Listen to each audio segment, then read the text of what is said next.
Hello बच्चों। यहां लिखा है rod of length L is held vertically on smooth horizontal surface.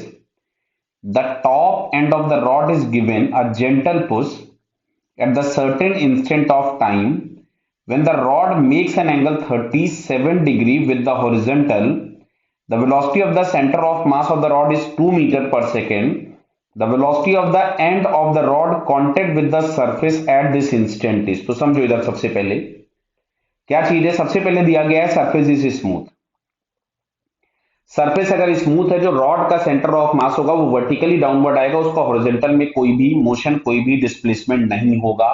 बराबर है। तो कंडीशन तुमको ऐसी दी गई है कि ये मान लीजिए रॉड, ये आपके पास हॉरिजॉन्टल सरफेस है, रॉड को हमने वर्टिकल पोजीशन से छोड़ा था और कभी ये इस वाले एंगल पे है ऐसे। बराबर है। और इसका सेंटर ऑफ मास है जिसकी वेलोसिटी वर्टिकल ही होगी। इसमें डायरेक्शन इन्होंने नहीं दी है, लेकिन ये आपको समझ में आना चाहिए कि its velocity should be vertical. क्यों?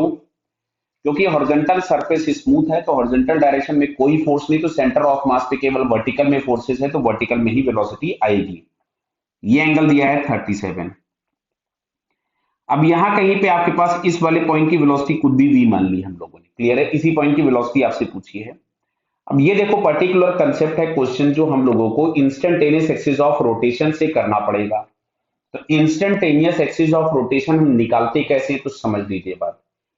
ऑब्जेक्ट पर जितनी भी पॉइंट्स हैं उनकी जो जो वेलोसिटीज हैं आप सब पे परपेंडिकुलर ड्रॉ करो। सब पे सारे परपेंडिकुलर किसी पॉइंट पे जाके इंटरसेक्ट करेंगे, वो आपके पास पॉइंट होगा इंस्टेंटेनियस एक्सिस ऑफ रोटेशन। जैसे मैंने इस पे ड्रॉ किया, ये वाली लाइन, इस वाली वेलोसिटी पे ड्रॉ किया ये ब्लैक वाली लाइन, इन दोनों ने इस पॉइंट पे जाकर के इंटरसेक्ट किया, तो ये जो पॉइंट होगा this is the instantaneous axis of rotation. और जो भी एक्सिस ऑफ रोटेशन होता है उसके अबाउट ऑब्जेक्ट के हर पॉइंट की एंगुलर वेलोसिटी, एंगुलर एक्सेलरेशन, सब चीजें क्या होंगी सेम। तो अब अगर मैं बात करता हूं कि ये डिस्टेंस है L/2। क्लियर? और यहां से हम लोगों को दिख रहा है ये जो ब्लू वाली लाइन है वो डिस्टेंस इसके बराबर होगी, मतलब ये आपके पास आ जाएगा L/2 cos 37। और ये जो लाइन हमारे पास आएगी आ जाएगी L/2 sin 37। तो ओमेगा इज इक्वल टू हमको लिखना था V/R, तो V अपॉन दिस वन, यानी V upon L/2 cos sin 37,